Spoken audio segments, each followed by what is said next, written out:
Estudo do Evangelho de Jesus, segunda carta de Pedro, capítulo 2 de 2 de Pedro.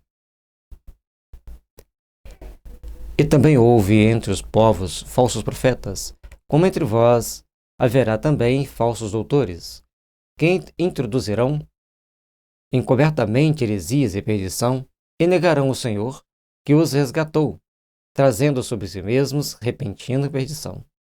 Cada um desses espíritos tomam determinadas atitudes incompatíveis com aqueles ensinamentos sagrados e, estando infiltrado em nossos meios, sejam encarnados e desencarnados, tentam levar-nos a determinadas heresias ou determinadas fugas da responsabilidade, tentam negar o Senhor de uma forma ou de outra e não entendem que têm que ter ações efetivas que nos conduzem ao Pai. E muitos seguirão as suas dissoluções, pelos quais será blasfemado o caminho da verdade. E por avareza farão de vós negócios com palavras fingidas, sobre as quais já de largo tempo não será tardia a sentença e a sua perdição não dormita. Aí, Pedro já vem trazendo aqui determinadas consequências. Muitos seguem as suas dissoluções, muitos acabam seguindo aqueles caminhos, blasfemando o caminho da verdade. Porque o caminho da verdade exige renúncia, exige abrir mão de determinadas coisas, determinados prazeres do mundo físico. Portanto, temos que ter responsabilidade ao tomarmos nossas atitudes. E por avareza, farão de vós negócios com palavras fingidas, sobre as quais, já de largo tempo, não será tardia a sentença e a sua perdição não dormita. A questão da avareza, existe muitas formas de avareza. Aqueles que querem só para si, que querem acumular, sem ter um objetivo. E esses negócios com palavras fingidas, tentar enganar os outros. E a sentença às vezes pode ser tardia, mas jamais ela dormita.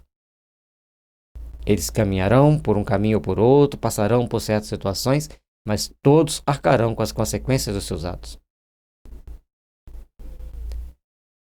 Porque, se Deus não perdoou aos anjos que pecaram, mas, havendo-os lançado do inferno, os entregou às cadeias da escuridão, ficando reservados para o juízo.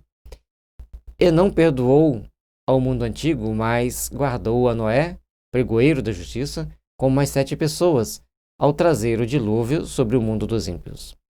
2 colocações que ele traz para nós que são importantes. Primeiro, quando ele nos mostra que os anjos foram condenados ao inferno das trevas, são aqueles espíritos rebeldes que, saindo de um mundo mais evoluído, de um planeta de regeneração, tiveram que vir para a Terra, onde era total escuridão, não escuridão da falta de luz, mas a escuridão da falta das clarezas espiritualistas e espiritualizantes que devem envolver e nortear o caminho do espírito. Portanto, é um verdadeiro inferno. Sair de um planeta de regeneração para um planeta de provas e expiações, aliás, na época a Terra era só expiação, é uma grande punição. E só vamos entender esse processo se entendermos a reencarnação. E interessante que Noé, que era um pregoeiro da justiça, ele entra em um barco com mais 7. Portanto, nós temos que prestar atenção que ele está nos mostrando que são as nossas personalidades, as nossas tendências. Ali, se você não souber colocar esses 7 companheiros que você carrega, o tato, a visão, o olfato, o paladar, a intuição, os seus sentimentos, as suas emoções, em alinhamento com a justiça divina, você pode ser pego pelo dilúvio, assim como os ímpios, e entrar por um processo reencarnatório em condições complexas. Portanto, nós sempre temos que procurar observar os caminhos que estamos seguindo para nos conduzir com segurança e firmeza à direção do Pai. Lembrando que a Arca de Noé traz-nos grandes interpretações para agirmos com responsabilidade. Não podemos desviar o ensinamento, certo? Mas temos que agir refletindo nas consequências dos nossos atos. Portanto, educar os nossos sentidos para ficarmos livres das punições, para ficarmos livres tormentos do espírito que não sabe seguir a Deus. E condenou à subversão as cidades de Sodoma e Gomorra, reduzindo-as a cinza e pondo-as para exemplo aos que vivessem impiamente. E como elas foram transformadas em cinza?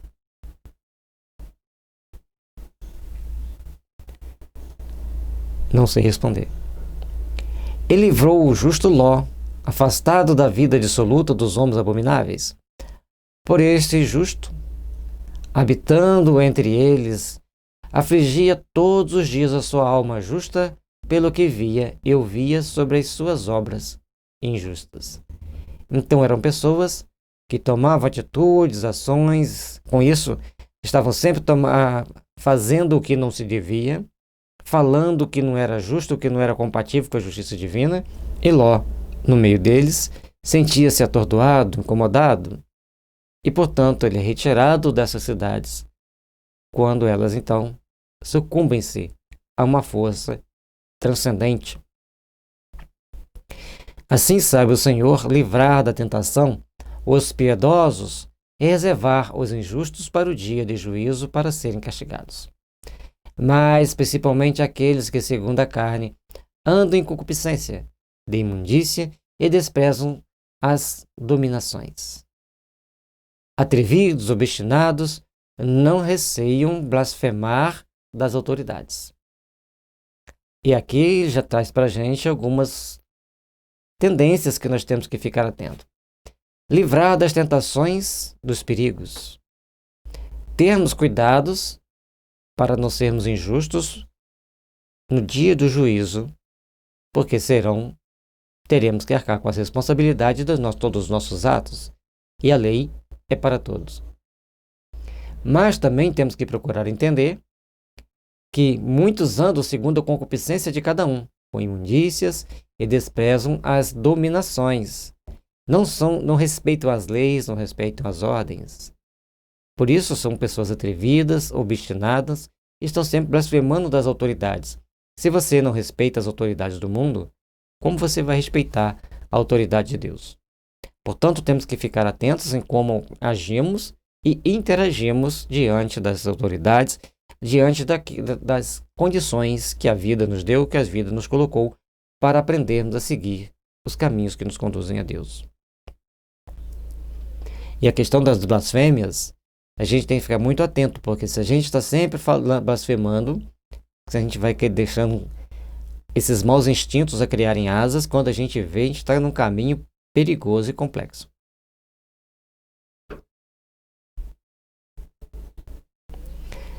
Enquanto os anjos, sendo maiores em força e poder, não pronunciam contra eles juízo blasfemo diante do Senhor. Mesmo aqueles anjos que são castigados, ou que estão vendo toda a verdade, tanto um quanto o outro, que são mais fortes do que nós, seres humanos, respeitamos as autoridades, respeitam aqueles que estão no caminho, que estão cumprindo a sua etapa evolutiva aqui na Terra, na função de um mando. Depois, arcancamos todos com as consequências dos nossos atos. Tanto o operário, como o empresário, como o político, como o juiz, todos responderão no tribunal da consciência, perante a justiça divina, pelos seus atos, pelas suas ações, por cada fato produzido aqui na Terra. Mas estes, como animais irracionais, seguem a natureza, feitos para serem presos e mortos, blasfemando do que não entendem, perecerão na sua corrupção. Cada um arcará com as responsabilidades dos seus atos, cada um responderá pelas atitudes e ações que tomar. Fiquemos atentos, fiquemos vigilantes. Porque aquelas pessoas que estão sempre sendo rebeldes, transgressores da lei, são como animais irracionais. E os animais irracionais da natureza são presos, são mortos, são usados para aquilo que for melhor condizente para o homem. Então, essas pessoas que tomam todas as ações, que vêm a criar instabilidade, acabam arcando com as consequências da sua corrupção com as consequências dos seus atos em si mesmo. E a comparação de Pedro aqui é pesada. Recebendo o galardão da justiça, pois, que tais homens têm prazer nos deleites cotidianos. Nódoas são eles, e máculas, deleitando-se em seus enganos, quando se banqueteiam convosco. Então, essas pessoas estando em nosso meio, eles são como nódoas que mancham, que maculam com a sua presença, estando em nossas festas, estando nos nossos banquetes, estando nos nossos cultos. Precisamos estar atentos e vigilantes a essas pessoas, e existem até hoje. Tendo os olhos cheios de adultério, e não cessando de pecar, engodando as almas inconstantes, tendo o coração exercitado na avareza, filhos da maldição. De novo, ele coloca o coração na avareza, só buscando as coisas materiais, querendo só ter as coisas materiais. Portanto, são filhos da maldição, são aqueles que não são bem vistos ao Senhor, não são bem sentidos ao Senhor, e todo um conjunto de ações e de situações são levados a criar problemas para a comunidade onde estão. Os quais, deixando o caminho direito, erraram seguindo o caminho de Balaão, filho de Beor, que amou o prêmio da injustiça. Sempre que você deixa o caminho certo, você vai por um caminho complexo, seguindo exemplos de espíritos que cometeram erros e foram punidos. Mas teve a repreensão da sua transgressão no mundo. O mudo jumento, falando com voz humana, impediu a loucura do profeta. Portanto, aquele profeta que estava tomando várias atitudes estranhas, um jumento fala com ele. Ali, naquele momento, usando as energias transcendentes da mediunidade, espíritos superiores produzem todo um som para que ele tome consciência dos fatos e volte para o caminho certo. Estes são fontes sem água, nuvens levadas pela força do vento, para os quais a escuridão das trevas eternamente se reserva. Se você está indo pelo caminho errado, se você não está praticando a lei de justiça, se você não está agindo segundo os princípios estabelecidos por Deus, é como uma fonte sem água. Para que serve? Nuvem levada pela força do vento e não traz chuva, nem sombra. Portanto, eles caminham para a escuridão das trevas, onde passarão pelos momentos de expiação de suas faltas. Ao ponto que o justo busca os deleites celestiais, um campo de trabalho, de aperfeiçoamento, de estudo, aqueles que praticarem iniquidade descem o labirinto das suas inconsequências, ficando imantado junto a espíritos sofredores. Porque falando coisas muito arrogantes de vaidades, engodam com as concupiscências da carne e com dissoluções aqueles que se estavam afastando dos que andam em erro, prometendo-lhes liberdade, sendo eles mesmos servos da corrupção. Porque de quem alguém é vencido, do tal faz também servo. E aí, sempre que um exército vence o outro, o exército derrotado se torna servo do primeiro. E assim, etapas a etapas, cada um vai arcando com as suas consequências. Aqueles que falando de uma forma arrogante, cheio de vaidade, levando as pessoas às concupiscências, aos desvaios da carne, às dissoluções, precisam então começar a despertar para as ideias superiores, precisam começar a despertar para entenderem que existe uma liberdade oferecida aos bons.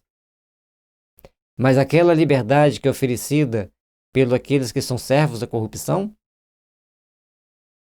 se você se deixa levar, você se torna servo do mal. Você se torna servo daqueles que também estão no mal e arcará com as consequências de ir para o mal. Vigiai os seus atos, vigiai as suas ações, para que você possa crescer em entendimento do Evangelho, em aperfeiçoamento de sua alma para agir sempre no bem, para construir sempre o bem nas realizações superiores da vida que traz a todos nós as bênçãos do Senhor. Porquanto, sim, Depois de terem escapado das corrupções do mundo, pelo conhecimento do Senhor e Salvador Jesus Cristo, forem outra vez envolvidos nelas e vencidos, tornou-se-lhes o último estado pior do que o primeiro.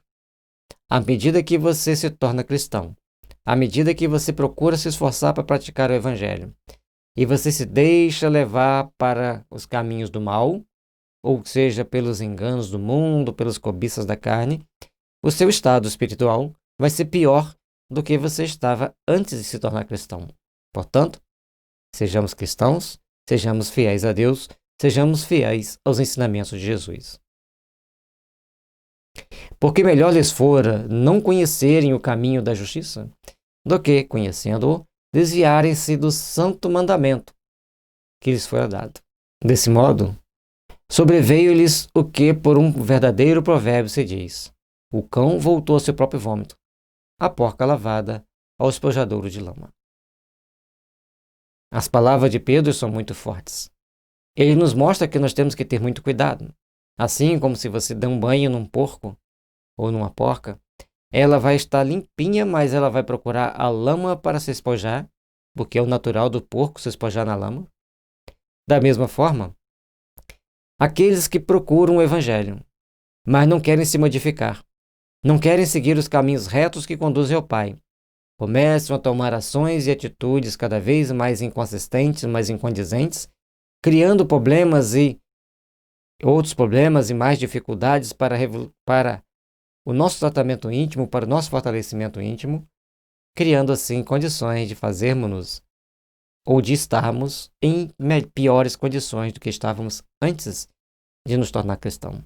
Sejamos fiéis aos nossos ideais do bem, sejamos daqueles que perseveram até o fim, sejamos daqueles que confiam em Deus, confiam no Evangelho do Cristo e seguem os ensinamentos com o coração aberto ao bem, à fraternidade e à paz. Lembrando que o convite dos apóstolos todos sempre é para nós sermos caridosos, sermos bons, sermos solidários com aqueles que estão ao nosso redor. Paz e luz, que as bênçãos de Jesus estejam nos envolvendo, nos fortalecendo, para perseverarmos firmes na caminhada que conduz ao Pai.